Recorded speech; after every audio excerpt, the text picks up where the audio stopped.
राधे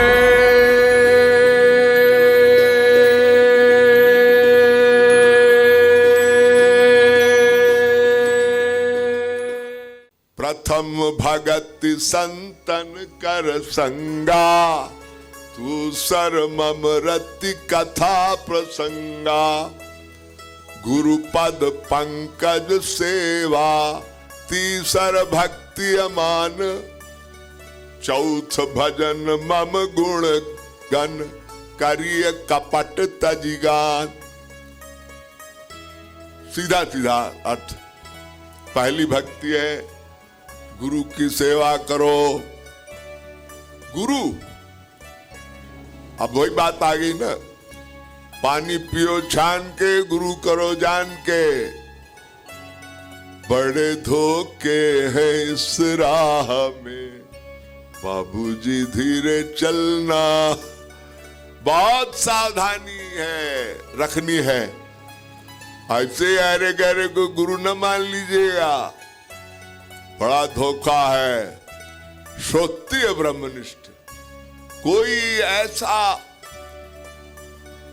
महापुरुष मिल जाए जो सही सही सिद्धांत आपको समझा सके और सही सही साधना करा के ठीक ठीक गाइडेंस पर आपको रसानुभूति करा दे, आपको रियलाइज कराए कि हाँ।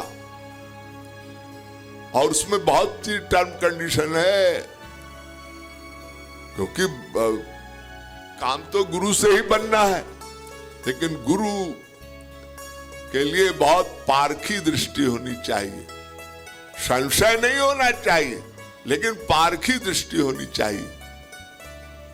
श्रद्धा और प्रेम बहुत बड़ी चीज है, और पारखी दृष्टि हो, साथ साथ आपकी बुद्धि का जो पैमाना है वो भी सही हो। क्योंकि नारद जी कहते हैं महत्संगस्तु दुर्लभो अगम्यो अमोधश्च। महात्माओं का मिल जाना आसान है, लेकिन उनको समझना बड़ा कठिन है।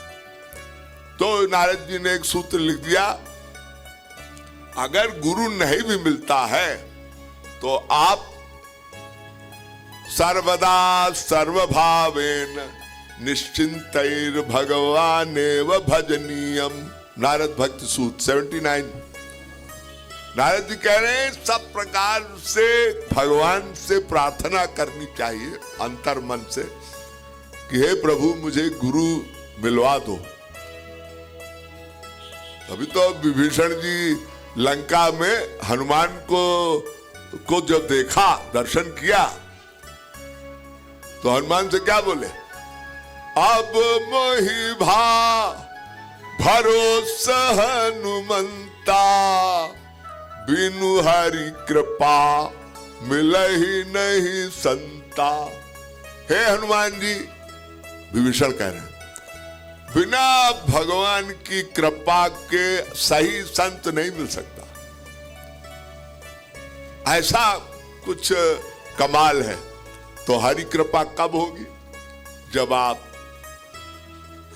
साधना, कीर्तन, भगवान कृष्ण की भक्ति करते रहेंगे शुद्ध मन से।